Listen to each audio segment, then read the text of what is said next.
The 2005-2009 Chevrolet Uplander uses a PK3 Plus immobilizer system to prevent unauthorized vehicle starts.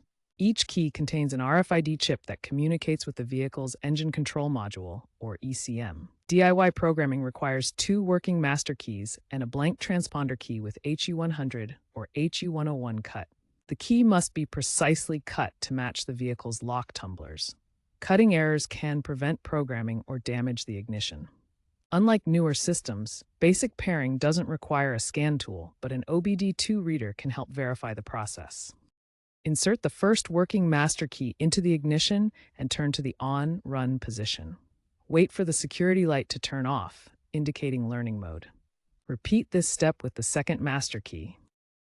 Finally, insert the new, uncut transponder key and turn to the on-run position.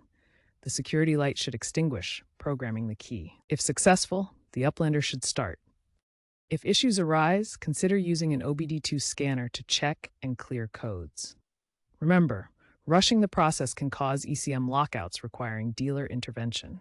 If you're not mechanically inclined, consider professional assistance due to the high failure rate of unguided attempts.